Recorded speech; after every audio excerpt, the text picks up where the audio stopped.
Buenas tardes y en primer lugar muchas gracias al Museo Beato Angélico por la cordial acogida que hace de nuestras actividades y a todos ustedes por estar presentes aquí en este acto en que nuestra intención es dar a conocer el libro de poemas Elevación de Ernesto Sena, a quien todos ustedes seguramente conocen.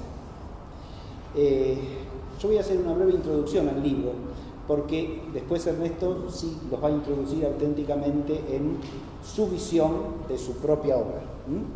Yo voy a hacer una introducción, primero que nada, tratando de explicar el porqué de esta publicación.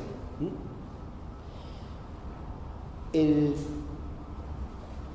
poemario Elevación de Ernesto Sena es el número 2 de una serie que la Fundación Santana empezó a publicar el año pasado, cuyo primer número es un libro de poemas titulado Memorario, de nuestro muy querido y siempre recordado Andrés Alemán. Ese libro también lo presentamos este año en el marco de las actividades de la Universidad Católica de La Plata, en unas jornadas que tuvieron lugar en la Facultad de Humanidades de esta universidad. Y ahora nos toca presentar el número 2 de lo que esperamos sea una serie abundante. La intención que llevamos con esto es cumplir con un aspecto de lo que es el fin y lema de la Fundación, que es hacer presente la fe en la cultura. Esa presencia de la fe en la cultura me parece a mí que sería muy incompleta si no tuviese en cuenta la poesía. Porque la poesía es, en opinión de grandes pensadores, la palabra más originaria. Y, como dijo recién Walter, al hacer la introducción a este acto, la palabra es algo que hoy día está en crisis, como todo lo que es del hombre. En cuanto el hombre está perdido y extraviado, todas las cosas del hombre se extravían con él. Y la palabra especialmente, porque la palabra no es solamente del hombre, la palabra es un excelso don que Dios le ha hecho al hombre. De nuevo, como el hombre mismo, que no se pertenece a sí mismo, sino que pertenece radical y fundamentalmente a Dios. Este libro se titula Elevación. Y lo primero que quería hacer es una breve reflexión sobre el título de la obra. La palabra es un excelso don, dije, porque con la palabra nosotros podemos nombrar lo que las cosas son, podemos invocar las cosas, podemos traerlas a nuestro pensamiento. Dice el poeta alemán Hölderlin que le ha sido dado al hombre el más peligroso de los bienes, el lenguaje, para que con él muestre lo que es.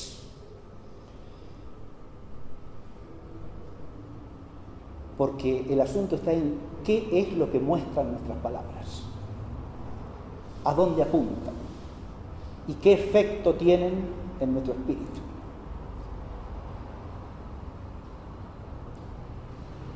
Y hoy estamos llenos de palabras que nos abajan, nos rebajan, nos degradan, nos ensombrecen, nos corrompen también. Palabras que son acechanzas que nos envuelven y que rodeándonos nos hunden. Pero la palabra no existe para eso. La palabra existe para elevarnos, para lo que dice el título de este libro. Y a mí me parece de una importancia extraordinaria que le demos cabida, en la medida de nuestras posibilidades, a la palabra que eleva, no a la palabra que degrada, a la palabra que exalta nuestro espíritu, no a la palabra que lo rebaja y lo ennegrece. Pero para eso tenemos que recordar también no solo a qué apunta la palabra, según lo que nombra, y cómo lo nombra, sino también de dónde brota la palabra. Porque, como he dicho, la palabra es algo del hombre también, que sale del hombre. Y la palabra, para que sea una palabra que nos eleve, porque nombra lo que es alto, tiene que brotar de una fuente noble, de una fuente pura. Y ahí está el hecho de que la gran poesía está asociada siempre a espíritus límpidos, a espíritus nobles, como he dicho, puros. La poesía, para ser capaz de nombrar las cosas elevadas y por lo tanto elevarnos, tiene que brotar de un espíritu luminoso, de un espíritu lleno de verdad, de un espíritu capaz de recibir la verdad y capaz de comunicarla. Y aquí voy a hacer una digresión personal, ¿no?, en un elogio del ingeniero Cela, ¿sí?, del agrimensor Cela, porque esta autenticidad de una vida noble es algo que todos los que lo conocen, todos los que lo conocemos, podemos asociar fácilmente con su persona, ¿no? Entonces, esta integridad de la que emana la poesía nos convoca también a que para poder recibir la poesía que eleva, nosotros tenemos que estar encaminados en una vida noble que sintonice con esa poesía que eleva. Y en ese encaminamiento es importantísimo el tener el testimonio de personas que nos guíen y que nos sirvan de ejemplo.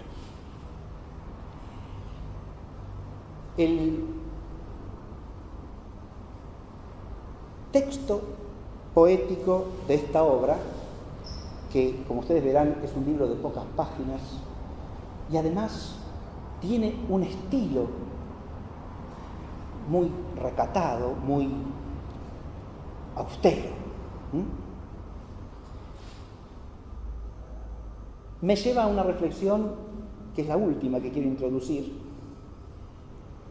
en relación con la palabra, la música y el silencio. La poesía, como ustedes bien saben, en su origen es siempre canto. En todos los pueblos antiguos los poemas son canciones. La poesía se canta originalmente. Cuando nosotros hablamos de poesía, pensamos fundamentalmente en algo que se lee. Y cuando decimos música, pensamos en algo que se oye y que es sonido, ¿no? Accidentalmente podrá tener palabras, y entonces será una canción, será una obra musical con texto, ¿no? Pero esa manera de pensar nuestra es totalmente ajena al uso originario de los términos, porque música en el griego clásico se refiere no a sonidos sin palabras, sino a la poesía que se canta. Eso es la música. Cuando vemos un texto como Platón o cualquier escritor antiguo, Tucídides, lo que ustedes quieran, música se refiere a la poesía. Y el que compone música es el que compone poesía. Esa es una unidad originaria que para nosotros está de alguna manera perdida, porque nosotros disociamos letra de música. Por un lado está el poema, las palabras, y por el otro lado está la música. Sería muy largo hacer la historia de este proceso, pero, y no viene a cuento aquí, pero sí hacer una reflexión sobre esto por lo siguiente. La palabra es signo que se dirige primariamente a nuestro entendimiento. Entonces, a través de las palabras nosotros siempre recibimos un significado que estamos llamados a comprender, a entender, a interpretar, si ustedes quieren, ¿no? Pero que está explícito en las palabras. está dicho. Hay algo significado que se dirige a nuestra inteligencia. Cuando alguien compone un poema en palabras, está diciendo algo, nos dice algo. Por otro lado tenemos el sonido, la música como sonidos que se armonizan entre sí, que se combinan entre sí, que también procuran decir algo, pero lo dicen de otra manera y lo dicen sin palabras. Aquí se abre una dualidad, porque la música sin palabras está expuesta mucho más ampliamente a la interpretación del que la oye. ¿Qué dice la música cuando no dice nada? Pero dice. Todo el que es oidor de música sabe que la música dice muchas cosas, ¿no? Pero la dice sin palabras. Ahí se abre, insisto, una tensión. Esa música que habla sin palabras, ¿qué viene a significar? Viene a significar cierta incapacidad de las palabras para decirlo todo.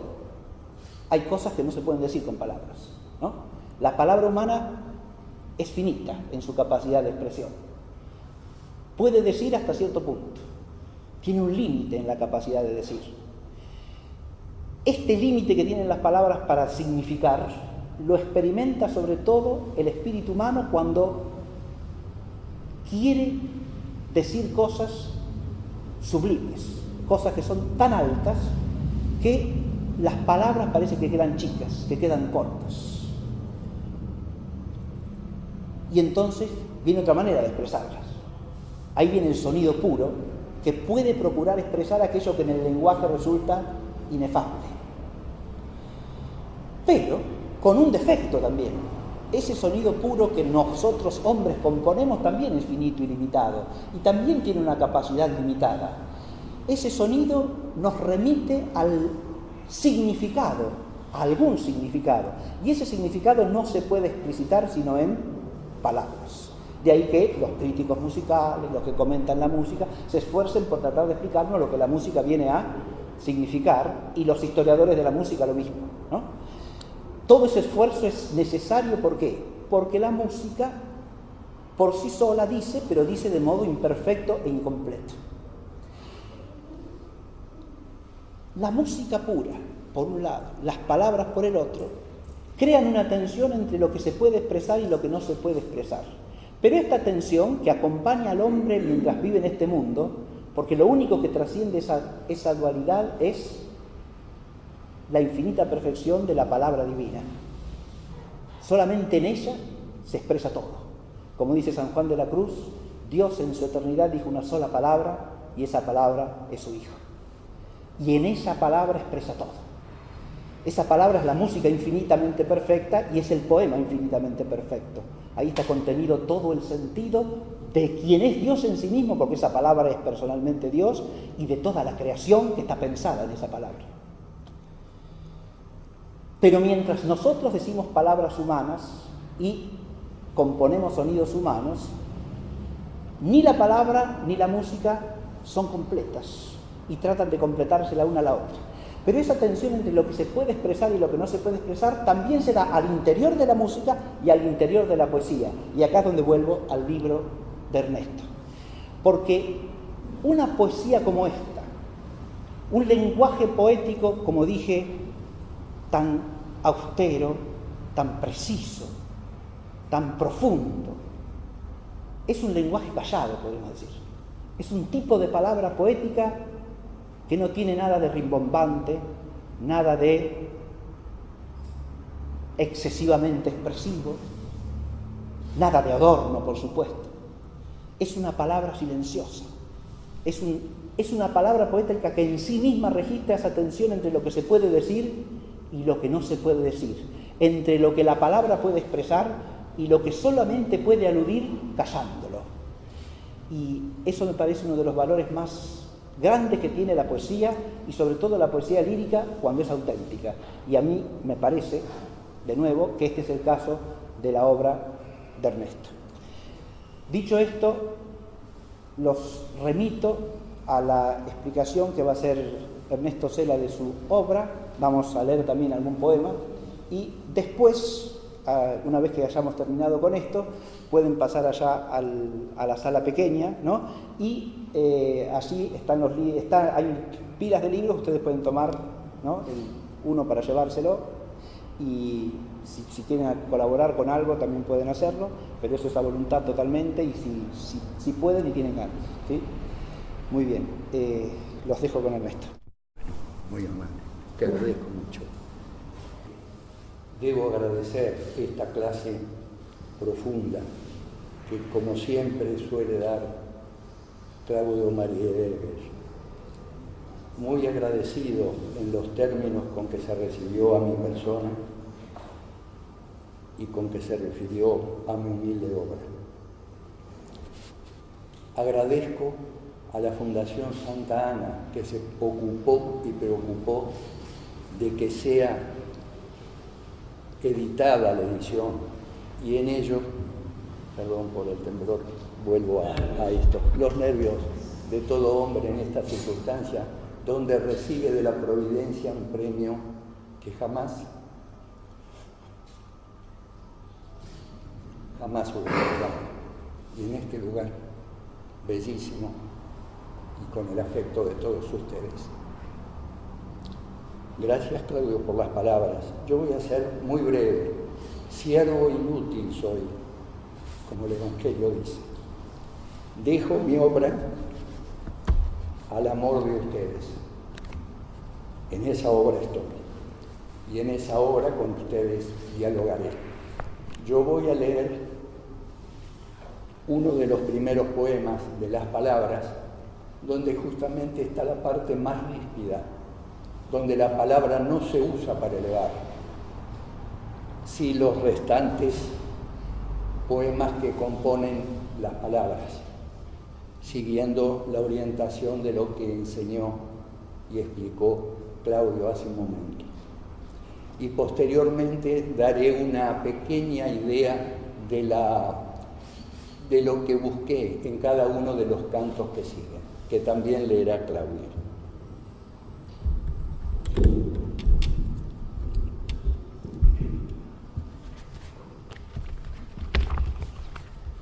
Elevación se compone de 3 partes. La primera trata las palabras, la segunda parte, revelaciones, la tercera parte, la vida. Yo voy a leer el poema primero de las palabras.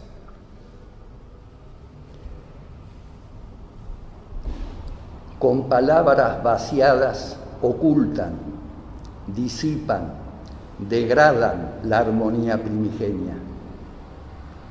Y una constelación de verbos tan nuevos como inútiles, tan perversos como astutos, corroe hombres y cosas. Niegan, niegan, niegan. No hay otra cosa que esa nada que sigue eternamente dividiéndose en más nadas. Nada, nada es otra de esas blasfemas palabras. Los poemas siguientes siguen algo que en una frase que en unas clases de filosofía escuché de uno de mis compañeros, que refleja bien el objetivo de esta primer parte de elevación. Dice, nosotros nombramos las cosas porque las cosas son, y las cosas son porque Dios las nombra.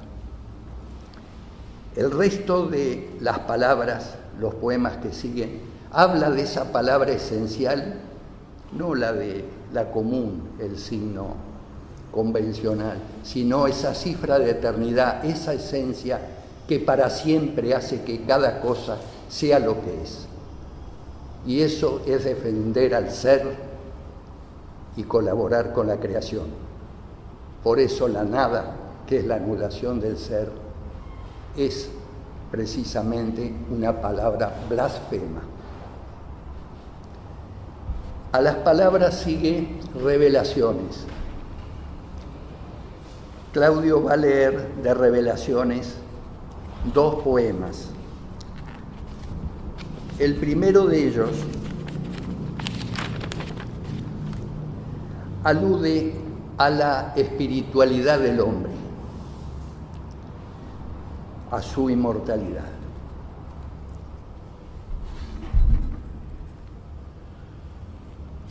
La sangre que corre, la carne que siente, el hueso que sostiene,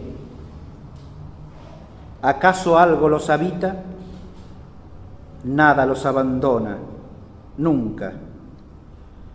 Te engañan los ojos si ves sus cenizas. Tu memoria se extravía si piensas sus pasados. Creado inmortal, ¿tienes voz? Revela. Una palabra eterna te sostiene y nombra aquello que tú callas cuando solo dices sangre, carne, huesos. El poema sexto de Revelaciones nos lleva a pensar, y más ante tantos amigos que son plásticos o poetas, a esa pregunta que tenemos que hacernos y que está implícita: la razón por qué buscamos siempre algo que permanezca eternamente. Y está dicho con lo que pude expresar y que va a leer ahora Claudio.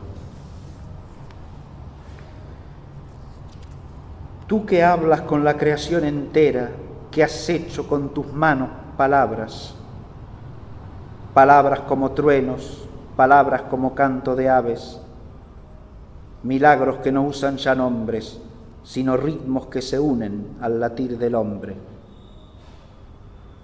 Tú que has engendrado el canto, cauce del universo, que danzas, remedando al viento, gloriando el espacio, tú que has hecho inmortal el instante y llenado con tu finitud lo ilimitado, tú que te sabes mortal,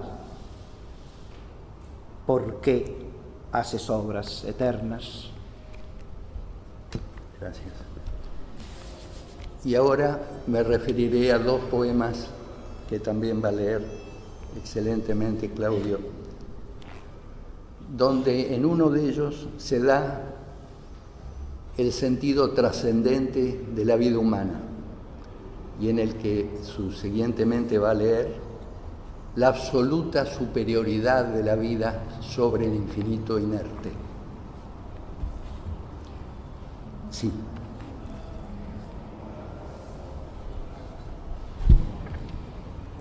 El hombre, el hogar, el fuego, desde sus cenizas resiste, renace, asciende. También el enrarecido humo busca elevarse, siempre. Fuego es la vida, amor que arde. No es un círculo la vida, es un regreso a lo alto. Y el poema 4, que trata de la supremacía de toda vida. Espacio, infinitud, astros y polvo en eterna noche, yermos, soledad infernal, pero no es eso todo. Ante tus ojos sucede huevo, larva, crisálida, y de pronto el aire vibra tras el color. El alma suspira y anhela, y todo ocurre ocupando apenas el hueco de tu mano. Gracias, Claudio. Ahora, debo aclarar que por idea de Claudio Mayeregger, se incorporaron 3 pinturas y acuarelas mías que relaciono con cada una de las partes de elevación. Ustedes las pueden ver expuestas. La primera, asociada a las palabras, es el laberinto, acuarela que he hecho, y agradezco a la profesora Alicia Pereira aquí presente sus enseñanzas, y que da una idea bien de lo tortuoso que es moverse entre las palabras humanas. El segundo trabajo en acrílico, producto del taller de la profesora Patricia Pirota, presente y a quien agradezco sus enseñanzas de siempre, es un abstracto azul que tiene que ver con esa autorrevelación humana. La revelación divina es clara, precisa, pero ese autoconocimiento que el hombre tiene que hacer de sí, conócete a ti mismo, es difícil. Y eso se traduce en una obra que tiene múltiples interpretaciones, y a medida que el alma se afine, se eleva en el conocimiento de lo que allí se trasunta.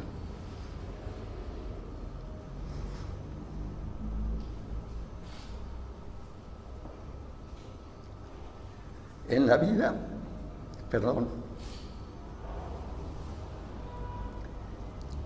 hice un rostro de Cristo que yo lo interpreto como el descendimiento de la cruz. No puse el Gólgota, no puse la cruz, no puse los ayudantes, excluí a la Santísima Virgen y a San Juan. Cristo no tiene cuerpo. Está allí el rostro de un hombre derrotado y muerto. Pero la fe nos dice que la vida inicia en la resurrección de nuestro Señor, y por eso lo puse, para que recordemos cuál fue el pago de la salvación. Le dejo mi obra con todo amor, y disculpen la emoción, que es tan humana como tantas otras cosas, como la pasión que ponen ustedes al enseñarnos, al pintar, al escribir, al hacer música. Los hombres somos una cosa buena, así dijo Dios al crearnos. Gracias.